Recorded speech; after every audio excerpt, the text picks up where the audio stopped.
The 10,087th meeting of the Security Council is called to order.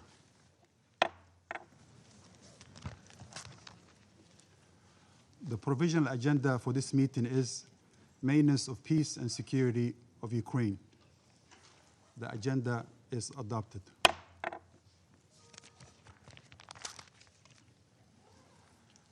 In accordance with Rule 37 of the Council's Provisional Rules of Procedure, I invite the representative of Lithuania, Poland, Romania, and Ukraine to participate in this meeting. It is so decided. In accordance with Rule 39 of the Council's Provisional Rules of Procedure, I invite the following briefers to participate in this meeting. Ms. Rosemary DiCarlo, Under Secretary General for Political and Peace-Building Affairs, and Mr. Ramesh Rasachingam, Director, Humanitarian Sector Division, Head and Representative of the Office for Coordination and Humanitarian Affairs in Geneva. It is so decided.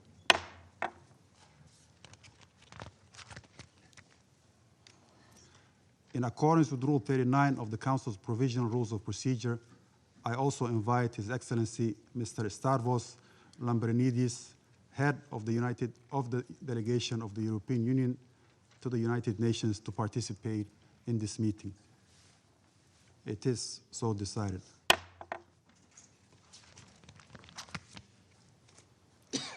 The Security Council will now begin its consideration of item 2 of the agenda. I now give the floor to Ms. Rosemary DiCarlo. Thank you, Mr. President. The start of the new year has brought no peace or even respite to Ukraine, but renewed fighting and devastation. Large-scale aerial assaults by the Russian Federation against civilians and civilian infrastructure across the country have resulted in horrific levels of destruction and suffering. As temperatures plummet far below freezing, the Russian Federation has intensified its systematic attacks targeting Ukraine's energy infrastructure. The strikes have killed and injured scores of civilians and deprived millions of Ukrainians of electricity, heating, and water for prolonged periods. The impact of these attacks is felt hardest by the most vulnerable, the elderly, children, and persons with limited mobility. They follow a well-established and deeply troubling pattern. Attacks escalate when weather conditions worsen and people's need for heating becomes most acute. In one of the most recent large-scale barrages overnight between 8 and 9 January, the Russian Federation reportedly launched 242 drones and 36 missiles against Ukraine. In Kyiv, at least 4 people were reportedly killed and 25 others injured.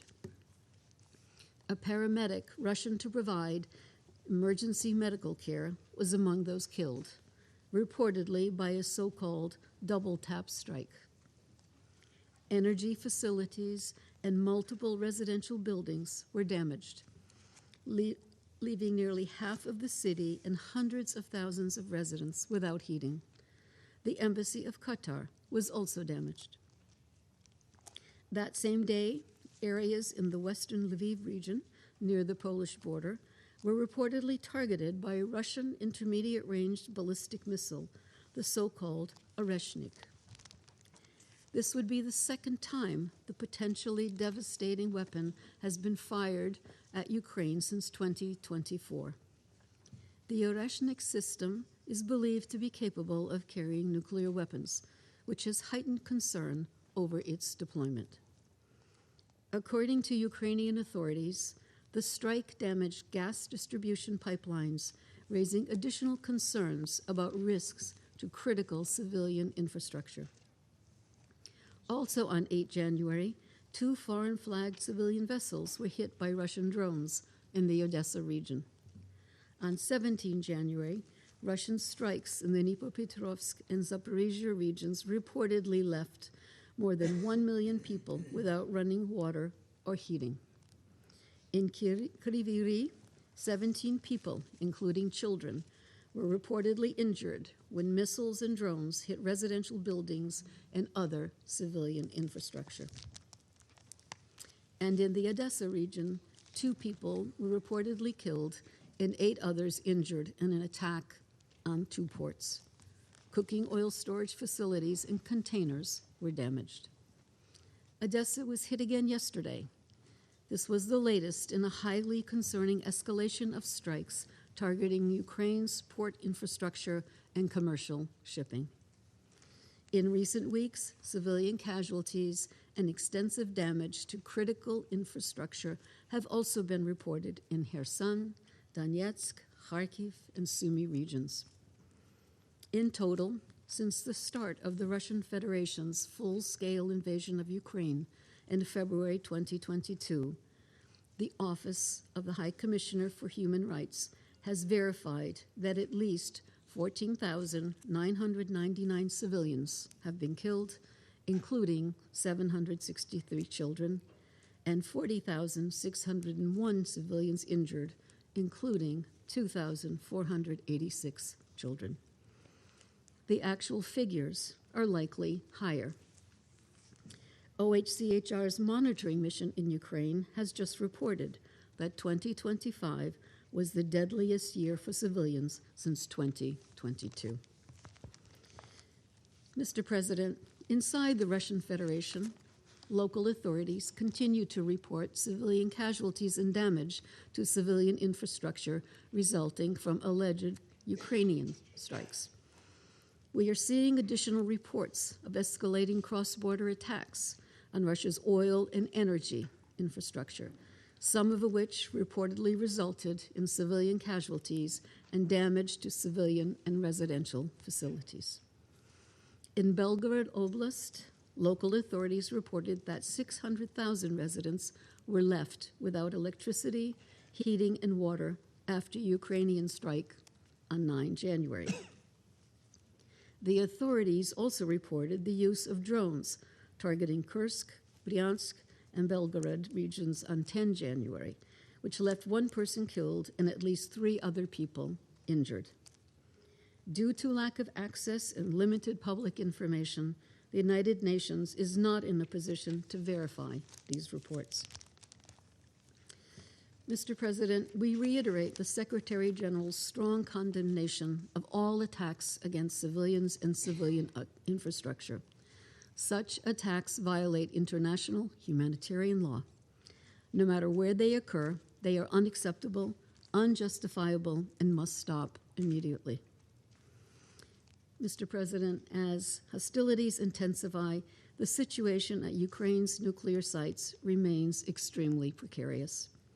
On the night of 3 January, Europe's largest nuclear power plant in Zaporizhia, temporarily occupied by the Russian Federation, lost power from one of its high-voltage lines due to hostilities. Over the past week, the team of the International Atomic Energy Agency at the site has reported a significant increase in military activity in the areas surrounding the plant, including explosions heard close to the facility. These events are extremely alarming. The IAEA continues its efforts to establish temporary ceasefire zones in the areas around the plant to allow for essential repair work to ensure its safe and secure functioning. We urge both the Russian Federation and Ukraine to engage constructively with the IAEA and to immediately cease any military activities near the plant in order to reduce the risk of a catastrophic accident. Mr. President, in just over a month, we will mark 4 years since the start of the Russian Federation's full-scale invasion of Ukraine. The war has brought untold suffering to the Ukrainian people, killed an unimaginable number of young men of both countries, caused global economic dislocation, and sown instability in the region and beyond. The damage it has done to the international system is still being measured. The war should never have started, and it must stop. We commend the efforts of the United States and all others concerned who are working towards peace. We urge all involved to sustain this vital work, including through concrete steps to de-escalate, stop the ongoing attacks impacting civilians in Ukraine and the Russian Federation, and establish clear parameters to end this devastating conflict. We reaffirm the Secretary General's repeated calls for an immediate, full, and unconditional ceasefire as a first step towards a just, lasting, and comprehensive peace grounded in respect for international law and the principles of the United Nations Charter. Any peace in Ukraine must fully uphold the sovereignty, independence, and territorial integrity of Ukraine within its internationally recognized borders. The United Nations remains ready to support all meaningful efforts toward this end. Thank you, Mr. President. I thank Ms. DiCarlo for the briefing. I now give the floor to Mr. Ramesh Rajasingam. Mr. President, thank you for this opportunity to update the Council on the humanitarian situation in Ukraine. Since our last briefing on 9 December, the plight of civilians has grown more desperate as large-scale attacks continue to push energy systems, emergency services, and the very means of winter survival to the brink. As just outlined by Under-Secretary General DiCarlo, multiple regions across the country were struck on 8 January, causing civilian casualties and widespread disruption to electricity, heating, and water supplies with temperatures of -10 degrees Celsius and below. In Kiev, authorities reported several civilian deaths and more than 20 people injured in the attacks. Among the victims were health workers and first responders assisting those affected. One health worker was killed, while 5 rescuers and 4 health workers were injured after coming under repeated strikes. Since the start of the year, the World Health Organization has reported 11 attacks on healthcare in Ukraine, resulting in 2 deaths and 14 injuries. What makes these attacks especially devastating is that they cripple the systems that keep civilians alive during winter. Power, heating, and water infrastructure have been repeatedly struck in major urban areas, including Kiev, Odessa, Dnipro, Zaporizhia, and Kryvyi Rih, leaving hundreds of thousands of people without electricity, heating, or water for prolonged periods. With winter conditions intensifying, each damaged substation, heating pipeline, or pumping station triggers cascading failures that put even more lives at risk. In Kryvyi Rih, families are melting snow for washing and cooking. They're also heating water over candles after power cuts lasting more than 1 day. In Kiev, more than 1,200 heated safe spaces are operating, and state emergency services and our humanitarian partners have established an additional 68 heating points in the most affected neighborhoods, offering people a place to warm up, charge their phones, and reconnect with loved ones and amid blackouts. Mr. President, civilians continue to be evacuated under dangerous conditions. Continued hostilities and repeated strikes on residential areas are forcing people to flee frontline communities. In recent days, evacuations have continued from the Donetsk region, including a high proportion of children, older people, and those with limited mobility. On arrival in safer areas, many have urgent needs for shelter, medical care, protection, and winter assistance. Our humanitarian partners continue to deliver whenever access allows. Emergency support, including shelter materials, winter assistance, and health services, is being provided in Kiev and other impacted cities and towns.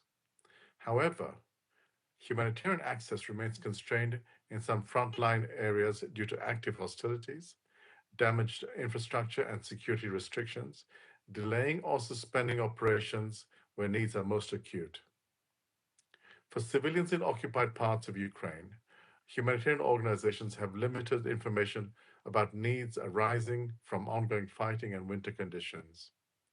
The humanitarian community stands ready to support civilians in need wherever they are, including in the occupied areas of Ukraine, where we must have unimpeded humanitarian access and sustained funding. Mr. President, as the escalation of hostilities in Ukraine soon enters its fifth year, 10.8 million people in Ukraine urgently need humanitarian assistance. Tomorrow, that's Tuesday, the 13th of January, the United Nations and our partners, in consultation with the government of Ukraine, will launch the 2026 Humanitarian Needs and Response Plan, which seeks $2.31 billion to deliver life-saving assistance to 4.12 million people facing the most severe needs. Under the humanitarian reset, the response in Ukraine is sharply focused on those most at risk, particularly along the front line, including civilians affected by displacement and repeated strikes on essential infrastructure. Mr. President, we must reiterate that international humanitarian law is unequivocal. Civilians and civilian objects, wherever they are, must be protected, and constant care must be taken to spare them. Indiscriminate attacks, including those causing disproportionate incidental death or injury to civilians or damage to civilian objects, are strictly prohibited. Strikes on residential areas and energy systems raise serious concern about compliance with these fundamental rules of war.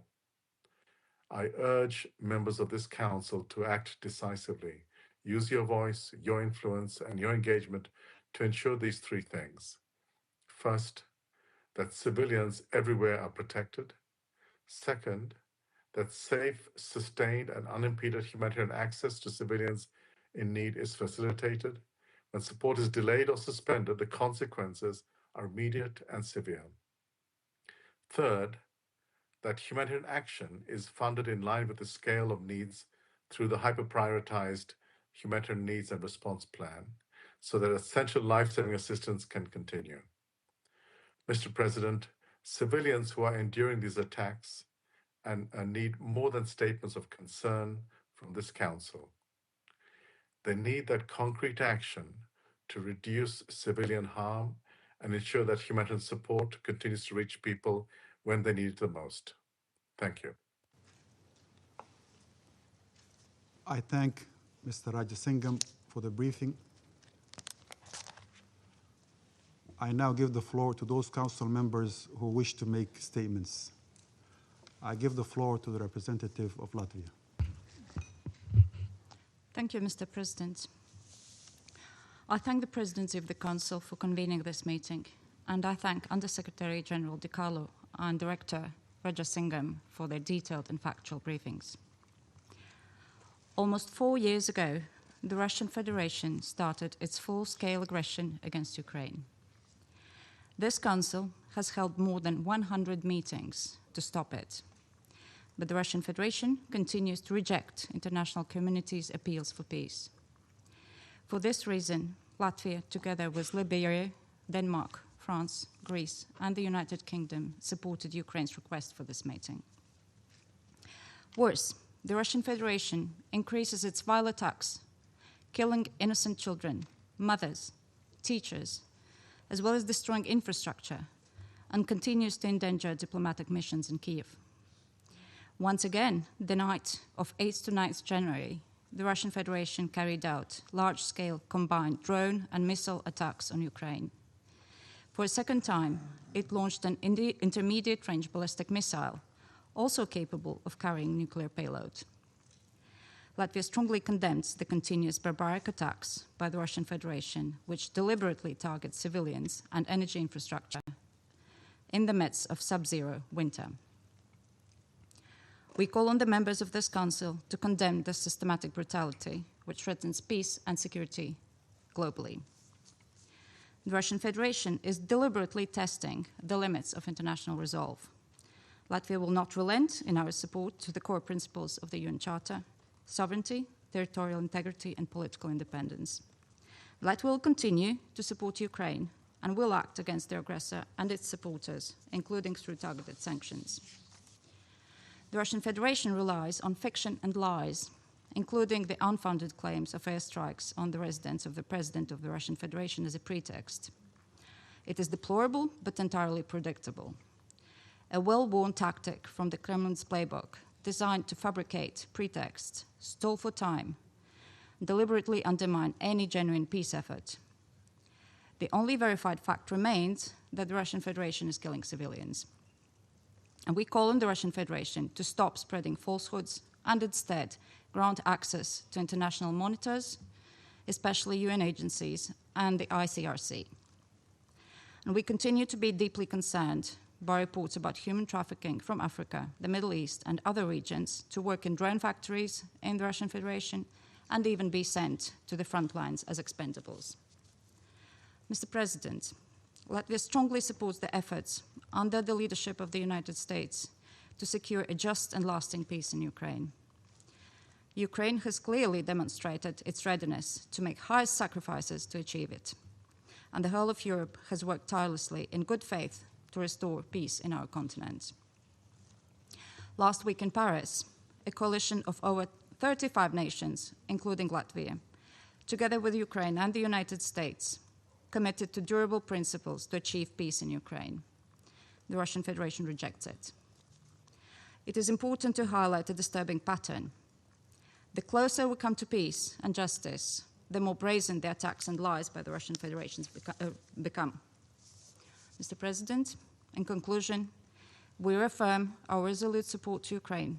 And let's be clear, for 4 years, the Russian Federation has been deliberately targeting civilians in Ukraine. These inhumane and immoral tactics will not succeed. Ukraine heroically defends itself against aggression.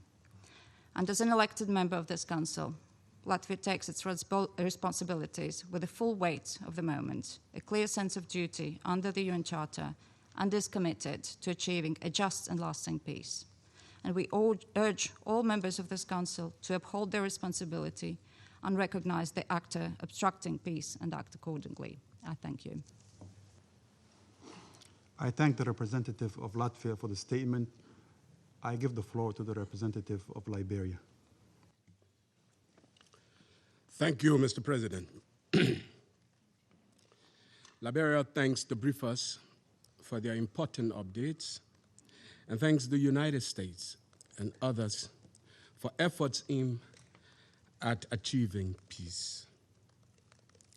Mr. President, the risks before us are clear.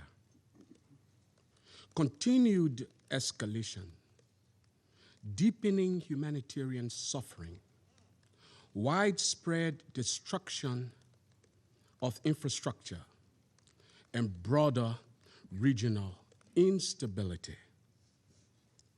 The war in Ukraine tests not only international peace and security, but the foundational principles of this organization, the principles of sovereignty, territorial integrity, and the peaceful settlement of disputes. These principles are not abstract ideals, nor were they intended to be. They are the rules that make peaceful coexistence among nations possible. Furthermore, they guarantee the maintenance of international peace and security. Whenever the Council has confronted questions on these principles, it has acted to confirm one constant truth. Adherence to these principles is neither optional nor selective. Importantly also, they cannot be upheld in response to convenience. Notably, the erosion of these principles, whether through disregard or selective application, has repeatedly made the world more dangerous and unsafe. This was true 80 years ago. It certainly remains true today. Mr. President, a world committed to multilateralism must reject the notion that force is an effective or legitimate language of security. The very basis of our collective membership in the United Nations is a shared commitment to resolve disputes through dialogue and peaceful means. Therefore, Liberia calls on all parties to respect their obligations under the Charter, obligations to protect civilians, to halt destruction, to take concrete steps toward ending this war, and to prevent further escalation. Not because it is easy, but because it is necessary. Our own lived experience reminds us that military solutions, even when deemed to be possible, do not deliver sustainable peace nor lasting security. Mr. President, Liberia supports this Council's continued engagement on the war in Ukraine. However, we must be clear. When the Council declares itself seized of a matter that gravely threatens international peace and security, it must do so with the collective resolve to move beyond a mere repetition of national positions to a genuine search for a resolution. Anything less risks undermining the credibility of this Council and of the United Nations itself. After years of conflict and repeated warnings of worsening conditions, this Council simply cannot be content with restating positions that have neither advanced peace nor offered hope to those affected. The people of Ukraine and all those impacted by this war deserve peace and they deserve security. That outcome is not impossible. It is, in fact, achievable, but only if we act with seriousness, creativity, urgency, and cooperation.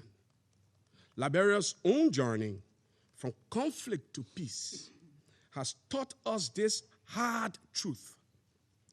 Peace becomes possible when cooperation replaces confrontation, when dialogue includes even adversaries, and when international law and fidelity to the Charter bind all nations, both big and small. Finally, Mr. President, ours is a simple message. The war must end. The killings must stop. The destruction must cease. The path to true peace must begin. Liberia stands ready to work constructively with all Council members to ensure that future generations inherit a world where peace remains possible. I thank you for your kind attention. I thank the representative of Liberia for the statement. I give the floor to the representative of Denmark. Thank you, Mr. President. And I would also like to thank Undersecretary General DiCarlo and OCHA Director Raja Singham for their briefings. We also welcome the permanent representative of Ukraine to this meeting. Mr. President, while talks to bring peace to Ukraine continue, Russia has again chosen to intensify its brutal war, which brings us again to this Council. It is hard to know which element of Russia's attacks on Ukraine last week, on the night between 8th and 9th of January, is the most outrageous. Firstly, in a single night, Russia fired hundreds of drones and missiles at Ukraine's cities. Before dawn, at least 4 civilians in Kyiv were dead and 25 wounded. And as we've heard from Undersecretary General DiCarlo, paramedics attempting to pull survivors from the rubble were also attacked, a so-called double tap strike, with one of the rescuers also killed. Denmark condemns these shocking Russian attacks. We recall that intentionally directing attacks against civilians is a serious violation of international humanitarian law and constitutes a war crime. Secondly, Russian missiles struck key sites in Ukraine's energy grid, leaving half of Kyiv's home without heating. This is part of the Kremlin's ongoing efforts to use the harsh winter as a weapon of war and deny Ukraine's civilian population the warmth they need to survive in freezing temperatures. We recall that attacking objects indispensable to the survival of the civilian population is prohibited under international humanitarian law. Denmark calls on Russia to immediately comply with all of its HIL obligations. Thirdly, the airstrikes included the deployment of a hypersonic missile which hits the outskirts of Lviv, hitting a city not only a short distance from NATO and EU territory, is a reminder of Russia's recklessness and causes for great concern. Russia's use of this missile has again shown its willingness to escalate its war of aggression. These are irresponsible actions which we condemn and which only reinforce our commitment to continue supporting Ukraine alongside our allies and partners. Mr. President, the Russian aerial blitz on Ukraine is the latest appalling episode in the Kremlin's ongoing and systematic acts of aggression. As we've repeatedly said, it is far beyond high time for Russia's war in Ukraine to stop. Despite intense engagement between Kyiv and Washington, so far we have only seen bad faith participation by Moscow in peace talks. Russia's response to diplomacy has been to inflict more death and destruction to the people of Ukraine. Mr. President, it is clear that the first step must be an immediate, full, and unconditional ceasefire. This is exactly what Ukraine has been offering for almost a year now. In the absence of President Putin showing a sudden and dramatic change of heart, the international community must apply more pressure and do all it can to compel Russia to seriously walk the path to peace. Let me be clear. It was Russia's crime of aggression that was the only root cause of this horrendous war. We cannot turn our backs on the core principles and rules under the UN Charter. The prohibition of the use of force, the right to self-defense, the sovereignty and territorial integrity of states, the peaceful settlement of international disputes. These are key not only to ensuring Ukraine's long-term security, but for all UN member states. I thank you. I thank the representative of Denmark for the statement. I give the floor to the representative of China.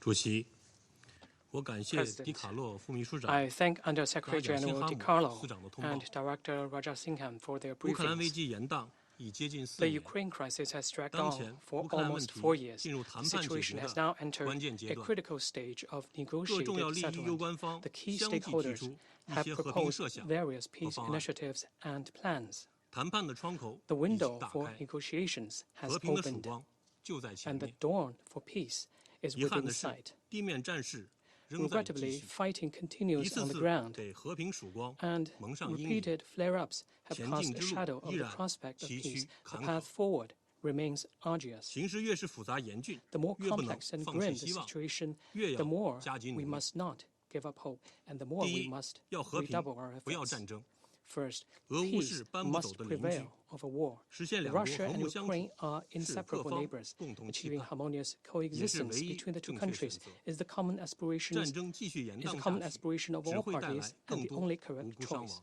Continued 只 war 会加剧 will only 国 lead 际和 to 地 the 区 loss of more 局势 innocent 紧张。 lives and heightened tensions 我 at 们 the 呼吁有关 regional 各方 and 遵守 international 战 levels. 场不外 We 溢， call on all 战事 relevant 不升 parties 级， to abide 各 by 方 the 不 three 拱火 principles 三 of 原 no 则， expansion of the battlefield, 推 no 动局势 escalation 降 of 温， fighting, and no 保护 provocation 平 by 民及 any 民用 party 设施， in order to 为 de-escalate the 政治解决 situation, 危机 protect 积累条 civilians 件， and civilian 为 infrastructure, 早日实现 create 和平 conditions for political 争取 settlement, 希望。 and strive for the early realization 第二 of，要 peace. 对话，不要对抗， Second, dialogue must 冲突 prevail 再大， over 矛盾 confrontation. 再深， Conflicts and 最终 tensions, 都要回到 regardless of their 对话 scale 谈判轨 and 道。 intensity, will 当前 ultimately need to 新一 be 轮和 resolved 谈势 through 头 dialogue 来 and 之不易， negotiation.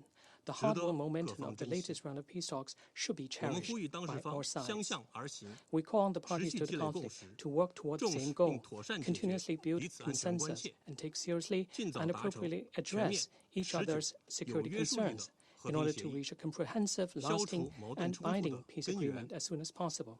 The 构建 potential 均 peace 衡、 deal should 有 eliminate the 效、 root 可 causes 持续的 of 欧 conflict, 洲安全 build a 架构， balanced, effective, 实现 and 欧洲 sustainable 长治 European 久安。 security architecture, and contribute to the 第 lasting 三， peace and 要团 stability 结 in the，不要 continent. 分裂。 Third, 只有团 unity 结更 must 多力量， prevail over 汇聚 division. 更强呼声， Garnering more 实 voices 现 and 停 making 火止 stronger 战， appeals 持久 are 和平， essential for 才 promoting 更 a 有希望。 ceasefire and giving lasting 国际 peace 社 a 会 better 要发 chance. 出更多 The 客 international 观、 community 平衡、 should 理性的 project 声音， a more objective, 帮助早日 balanced, 实现 and 和平愿 rational 景。 voice to help realize 危 the 机影 vision 响 of 持 peace 续外 as 溢， soon as 已 possible. 对全球经 The 济 continued 造成 spillover of 严重冲 crisis 击。 has severely impinged 中 on the 方 global 反对任 economy. 何一方 China 以危机 opposes 为 the 由 use of the 滥施 crisis 非 by 法 any 单 party 边制 as 裁 a， pretext to impose 打压正 illegal 常经贸 unilateral 往来， sanctions 反 and 对借 disrupt 机 normal trade 割 and 裂世 economic 界， relations. 制造 China 封 also 闭排 opposes 他的 any 各种集 opportunist 团。 attempts to divide the world and create a 主席， closed 中 and 方在乌 exclusive 克兰问题 blocs. 上的立场非常明 President, 确， China's 一以贯 position on the 之。 question of Ukraine has 我们 been 以习 crystal 近平 clear 主席提出 and 的4 consistent, 个应该 guided by 为 President 根 Xi 本遵 Jinping's 循， four shoulds. 始终坚持 China has 劝 been 和促谈， unrelenting 推 in 动危 promoting 机 peace 政治 talks, 解决， facilitating a 坚 political 持不 settlement, 懈为和 and 平 creating 创造条 conditions 件， and building 汇聚 consensus 共识。 for peace. 我们一直同俄罗斯、乌 We 克 have 兰等有 maintained 关各 close 方保 communication 持 with 密切 Russia, 沟通， Ukraine, 积极 and 开展 other relevant 穿梭外 parties, 交， actively 并 engaged 发起 in 成立 shuttle 乌克兰危 diplomacy, 机 and 和 set 平 up 之友小 a 组， Friends of Peace group 不断 for 发 this 出和 purpose. 平呼声， We have been 凝聚 continuously 和平 making 共 calls 识， for peace, 推动 garnering 和平 consensus, 努力。 and promoting peace efforts. 中方真诚欢迎 China 一切 sincerely 有利于 welcomes 和 all 平解 efforts 决危机 that 的努力， contribute to the peaceful 将同 settlement of 其 the 他各 crisis 方一 and 道， will continue to work with 继续为 others 推动 to 危 play 机 a 政治解 constructive 决 role 发 in 挥建 promoting 设性作用。 a political solution of the crisis. 谢谢主席。 Thank you, President. I thank the representative of China for the statement. I now give the floor to the representative of Greece. Thank you, Mr. President. I would like to thank Undersecretary General Di Carlo and Director Rajasingam for their briefings, and I welcome the participation of the representative of Ukraine in the meeting. Mr. President, the continuing drone and missile attacks unleashed by the Russian Federation against major urban centers, civilians, and critical energy infrastructure in Ukraine, including over the holiday season and the past few days, demonstrate Moscow's disregard for the diplomatic momentum built in Geneva, Florida, and Paris. The intermediate-range ballistic missile strike on January 9 against the Lviv region, just 60 kilometers from the Polish border, using the so-called Oreshnik missile, represents the most recent serious escalation of this war, posing a major threat to the safety and energy security of Ukraine. These recent strikes that resulted in numerous civilian casualties and severe destruction of buildings and critical infrastructure left thousands of Ukrainians without electricity, heating, and water in the middle of winter, illustrating once again utter disregard for international law and international humanitarian law. Moreover, during the strikes in Kiev, the premises of the Embassy of the State of Qatar were damaged in flagrant violation of the 1961 Vienna Convention on Diplomatic Relations. In view of the above, I would like to make 3 points. First, we join the Secretary General in condemning in the strongest possible terms the deliberate targeting of civilians and civilian energy infrastructure, in blatant violation of international humanitarian law, and we call upon Russia to cease immediately such unacceptable, unjustifiable, and unlawful acts. As we have heard from USG Di Carlo, 2025 was the deadliest year for civilians in Ukraine since 2022. Total civilian casualties in Ukraine increased by more than 30% compared to the previous year and by 70% compared to 2023. We express our gratitude to all UN and humanitarian agencies in Ukraine, including OCHA, UNICEF, and FAO, for the life-saving services they provide, particularly in protecting the most vulnerable groups such as children, women, and people with disabilities. Second, we reiterate our principled position that the protection of humanitarian personnel should always remain a top priority and that they must never be targeted. We are also deeply concerned by the ongoing impact of hostilities on healthcare infrastructure and personnel. According to the World Health Organization, nearly 43% of all attacks against healthcare facilities globally in 2025 occurred in Ukraine. Tragically, 9 such attacks have already been documented in the country during the first days of 2026. We deplore the fact that during the recent strikes, 1 health worker was killed and several other health workers and rescuers were injured. Third, on peace efforts, Greece welcomes the progress on the draft peace plan achieved in Geneva and Florida, as well as the recent Paris Declaration. We reiterate our call for an immediate ceasefire as necessary first step towards a comprehensive, just, and lasting peace. We remain committed to Ukraine's sovereignty, independence, and territorial integrity within its internationally recognized borders, and we unequivocally reject any change of borders as a result of the use of force.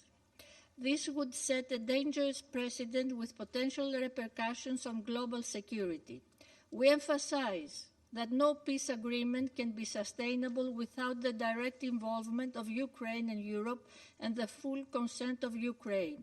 And we also stress the need for credible and enforceable security guarantees to prevent the recurrence of war.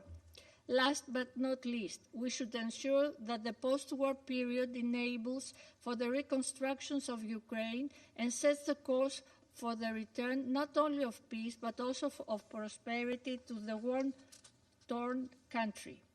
Mr. President, in closing, Greece reiterates its solidarity with the Ukrainian people as they persevere through the 5th harsh winter of hostilities in Russia's continuing war of aggression against Ukraine. We support the U.S.-led initiatives to end the war, and we call on Russia to engage in the negotiations in good faith, in full conformity with international law and the UN Charter. I thank you. I thank the representative of Greece for the statement. I now give the floor to the representative of the United Kingdom. Thank you, President. I thank USG DiCarlo and Director Rajasingham for briefing us today, and I welcome the participation of the Permanent Representative of Ukraine in our meeting. At the end of last week, Russia launched yet another brutal assault on Ukraine. Ukraine has confirmed that on the night of 8 January, Russia launched 242 drones and 36 missiles, including an Oreshnik intermediate-range ballistic missile, against targets across Ukraine, in particular, critical energy infrastructure. As we've heard today, the attack caused the death and injury of dozens of civilians, the deprivation of millions of power and heating at a time when temperatures fell as low as -20 degrees Celsius, and additional pressure on vital services, including healthcare and water supplies. Russia's use of another Oreshnik IRBM should be universally condemned. This hypersonic missile, capable of travelling at over Mach 10, is reported to have hit a site in the region of Lviv, just 50 miles from the Polish border. Such action is reckless. It threatens regional and international security and carries significant risk of escalation and miscalculation. Russia has attempted to justify this escalation by claiming an attack on one of President Putin's residences. But this claim is false. There was no such attack. This is just another case of Russia's use of disinformation to justify egregious and escalatory activity in Ukraine. Russia's latest assault came in the same week that President Zelensky and the US were in Paris with European and international leaders to discuss peace. President Putin claims to want peace, and yet his actions tell a different story. The rest of the world wants peace in Ukraine, a peace in line with the UN Charter. We welcome the significant progress which has been made. Together with our international partners, the UK will continue to work hard towards that goal. President, Russia's attacks are clearly intended to erode the morale of the Ukrainian people. But their resilience and determination over the past 4 years remains undimmed. Energy services are already being restored, damaged homes being rebuilt. Ukraine will survive this latest attack as it survived so many before.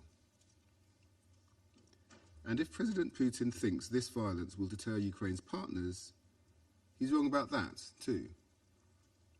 We will continue to ensure that Ukraine gets the military and financial support it needs to defend itself. And we will increase pressure on Russia to de-escalate and engage in meaningful negotiations. For the sake of international security and the integrity of the UN Charter, Ukraine must emerge from this war as a sovereign, secure, and independent country. I thank you. I thank the representative of the United Kingdom for the statement. I give the floor to the representative of the United States. Thank you, President, and a special thank you to our two briefers today, and also a special welcome to Ukraine at this meeting. Just days ago, U.S. diplomats met with EU and Ukrainian counterparts to advance negotiations toward a lasting peace. Thanks to the leadership of President Trump, we are closer to a deal now than at any point since the war began. Despite this, Russia launched more attacks on Ukraine, including its launch of its nuclear-capable Orishnik ballistic missile, targeting an area of Ukraine close to the border with Poland and NATO. This constitutes another dangerous and inexplicable escalation of this war, even as the United States is urgently working with Kyiv, other partners, and Moscow to end the war through a negotiated settlement. At a moment of tremendous potential, due only to President Trump's unparalleled commitment to peace around the world, both sides should be seeking ways to de-escalate. Yet Russia's action risks expanding and intensifying the war. From the start, President Trump has decried the carnage of this conflict. Horribly, we have to continue to deplore the staggering number of casualties, service members and civilians, men, women, and children. We condemn Russia's continuing and intensifying attacks on Ukraine's energy facilities and other civilian infrastructure. These attacks make a mockery of the cause of peace, a cause of paramount importance to the world and to President Trump. I would like to remind the Russian Federation of its vote in favor of Security Council Resolution 2774, nearly 1 year ago. That resolution called for a swift end to the conflict and lasting peace. It would be nice if Russia matched their words with deeds. In the spirit of that resolution, Russia, Ukraine, and Europe must pursue peace seriously and bring this nightmare to an end. Thank you. I thank the representative of the United States for the statement. I give the floor to the representative of the Democratic Republic of Congo. Monsieur le Président, President, Excellences, Mesdames et Messieurs les Excellencies, membres du Conseil, distinguished council members,